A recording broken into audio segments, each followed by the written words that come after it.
वालेकुम नाजरीन, आप देख रहे हैं आपकी आवाज़। आज हम आपकी आवाज़ में कुछ मखसूस सवालात के साथ जो है एक सिलसिलावार वीडियोज़ शुरू करने जा रहे हैं। इसमें आप भी अगर अपना व्यू बताना चाहते हैं तो बता सकते हैं, अपनी राय देना चाहते हैं। कुछ सवालात हैं जिन सवालात के जवाब हम दानिशमंद लोगों से तलाशना चाहते हैं ताकि हमारे नाजरीन की जानकारी में इजाफ़ा हो, साथ ही हमारी भी जानकारी में इजाफ़ा हो।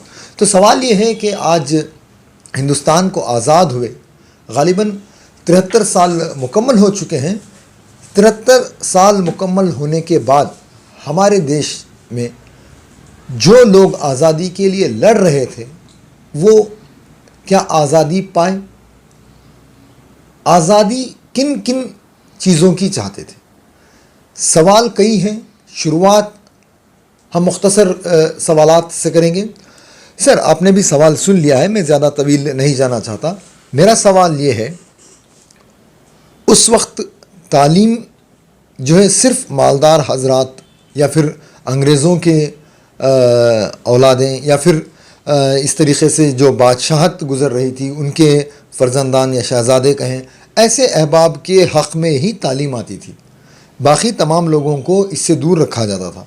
तो इससे भी एक आज़ादी चाहते थे कि तमाम लोग, कोई भी अगर इंटेलिजेंट है, कोई भी अगर पढ़ना चाहता है, जिसके अंदर भी काबिलियत है, वो आगे बढ़ सकता है। क्या इस तरह की आज़ादी मिल चुकी है?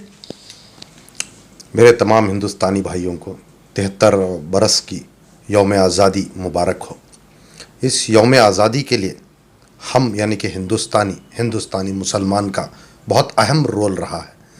आज़ादी की बीगल बजाने वाले साउथ इंडिया से शहीद आज़म हज़रत टीपू सुल्तान शहीद की आज़ाद बीगल बजी थी। आज़ादी इसलिए चाह रहे थे हज़रत कि हिंदुस्तान हिंदुस्तानियों का है, भेदभाव ना हो। यहाँ पे हज़ारों मंदिरें हैं, लाखों पंडितें हैं, लाखों उलमाए थे और बहुत सारी लिखत पढ़त पर हमें कमज़ोरी थी। हज़रत टीपू सुल्तान 4 मई 1799 अंग्रेज़ों के ख़िलाफ़ चौथी वार लड़ते हुए शहादत का जाम दे दिए और उन्होंने कहा 100 साला गीदड़ की ज़िंदगी से एक दिन का शेर का जीना बेहतर है। आज़ादी के अव्वल अक्षरों पर लिखा जाए तो टीपू सुल्तान शहीद का ही नाम बीगल बजी थी। फ़ौरन उसके बाद 1856 का जो बीगल नॉर्थ इंडिया में बजी गई थी, अंग्रेज़ लूट मार करने, जो ये चिड़िया थी गोल्ड, जिसको गोल्डन बर्ड कहा करते थे, उस गोल्डन बर्ड को लूट मार करने और हिंदुस्तानियों को लंगे और भूखे बनाने के लिए अंग्रेज़ एक साजिश करते हुए लगान के नाम पर हिंदुस्तान घुस आए थे। दो बूट शाटू और बूट लिकर्स जैसे बहुत सारे राजा महाराजा थे जो अंग्रेज़ के साथ मुआहदा कर कर हम हिंदुस्तानियों को हमारा हक़, हमारा इल्म, हमारा देश उनके पास बेच दिए थे। उस आज़ादी की बीगल के लिए फिर से 1944 में जो 1857 में एक बीगल बजी थी मंगल पांडे जी की तरफ से, क्योंकि हिंदू और मुसलमान मिलकर हिंदुस्तान में मोहब्बत से रह रहे थे। जबकि मुसलमान सूअर यानी कि बुरे जानवर का गोश्त खाना हराम समझता है, वैसे उनके हिंदुओं के भेद के अंदर गाय खाना हराम था।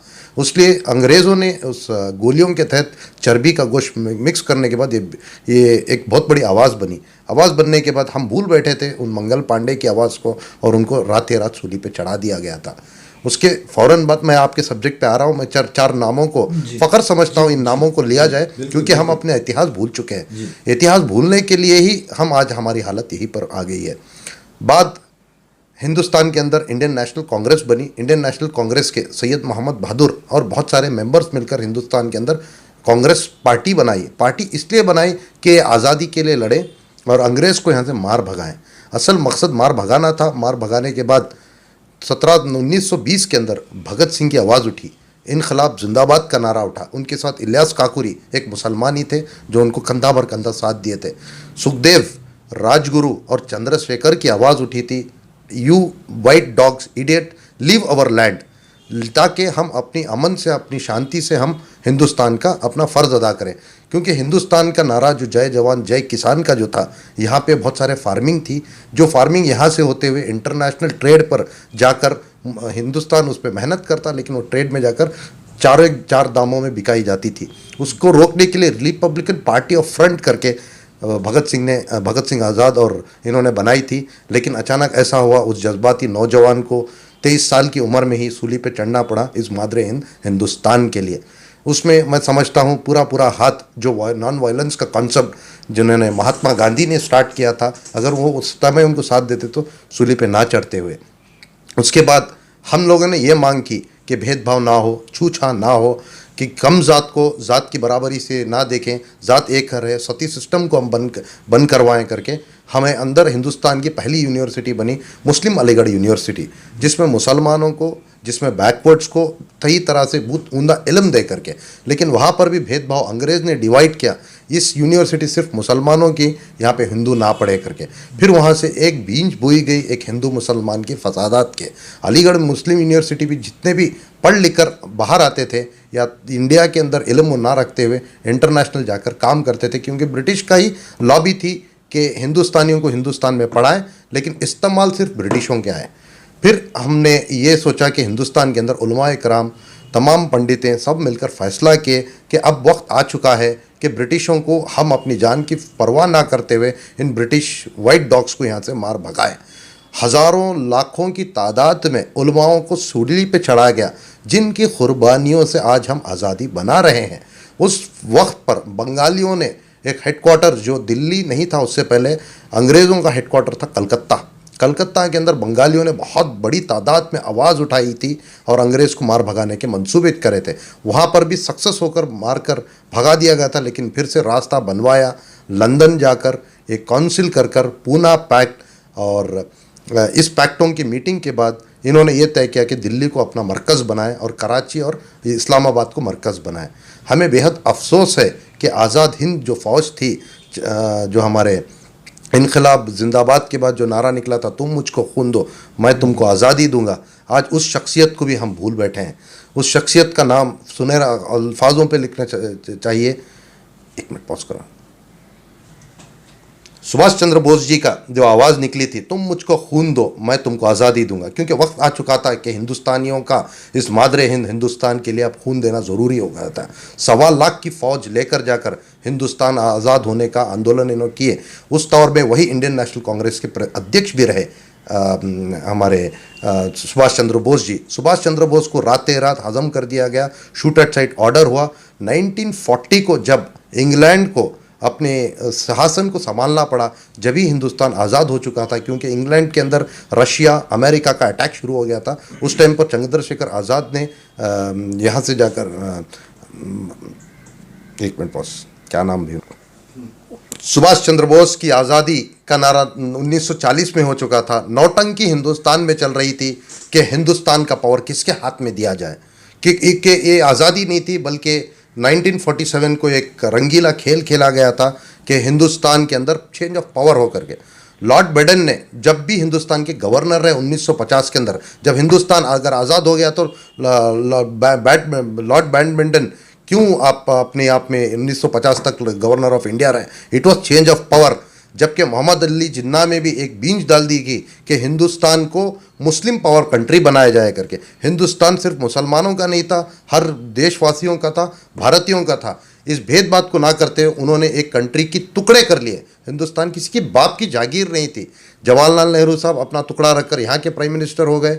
जब मोहम्मद अली जिन्ना उस टुकड़ा लेकर मुसलमानों की कंट्री समझकर वो कंट्री के प्राइम मिनिस्टर बन चुके।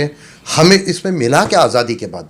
आज़ादी के बाद भी अगर ये कॉन्स्टिट्यूशन, जो आर्टिकल्स लिखे गए थे, कॉन्स्टिट्यूशन को कॉन्स्टिट्यूट किया गया था, अगर ये ना बनती तो आज हम आज़ाद से हिंदुस्तान में घूम नहीं सकते थे। आज हम आज़ादी के तहत अपना एजुकेशन फैक्ट्स नहीं रख सकते थे। जब बाबा साहेब अम्बेडकर की कॉन्स्टिट्यूशन बनी 1950 के बाद, India became Republic of India.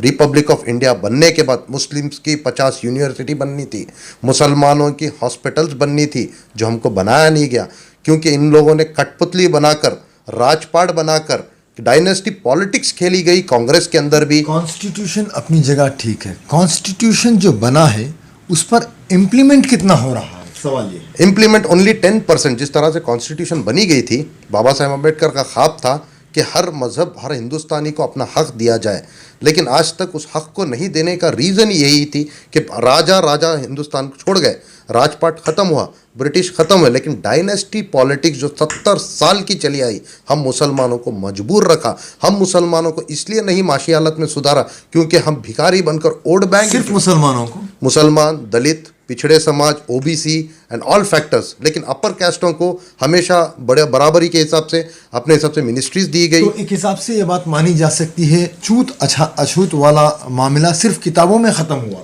सिर्फ किताबों में ख़त्म। आज भी अगर आप खरियों में जाएंगे तो छूछा का मामले के अंदर अगर दलित समाज का कोई बंदा चल कर जाना है तो उसके चप्पल बगल में लगाकर उस गांव से उसको पास करना पड़ता है। सिर्फ ये दलित करके नहीं, मुसलमानों वो तो गांव खरियों में एक वाज़ेह तस्वीर होती है। क्या इसकी झलकियां शहरों में नज़र नहीं आती? बहुत बिल्कुल नज़र आती है। अगर वाक़ितन अगर दलितों को अगर बना सकते तो आज तक कर्नाटक के अंदर कभी चीफ मिनिस्टर नहीं बनाया गया दलित को।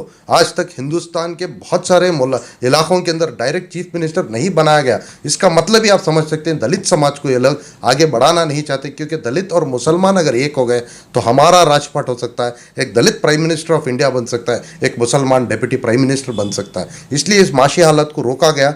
मुसलमानों के कितने की खरियाँ हैं, जैसे कि अपना डीजे हल्ली, अपनी काड़गुन हल्ली, ये सब हिंदुस्तान का एक बहुत बड़ा सलम कहा जाता है, जो 50 घरों के लिए एक टॉयलेट है आज भी।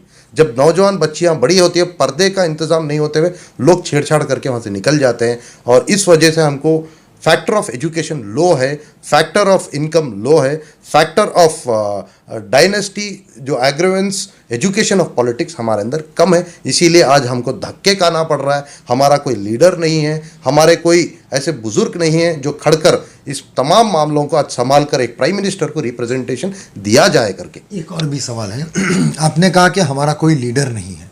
ऐसी बात नहीं कि हमारा कोई लीडर नहीं है, हमारा लीडर है, लेकिन वो हमारे हाथों में नहीं है। क्यों?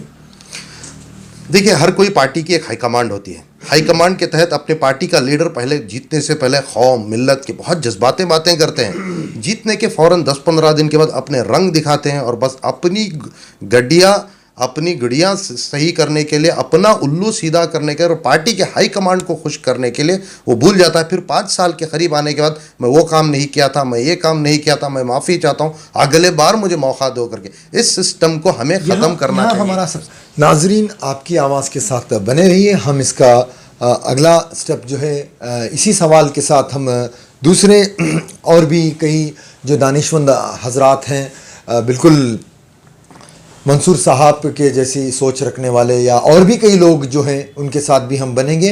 इस सवाल पर मज़ीद गुफ्तगू चलती रहेगी जब तक वाज़ेह तस्वीरें आप लोगों के सामने नहीं आती। अस्सलाम वालेकुम।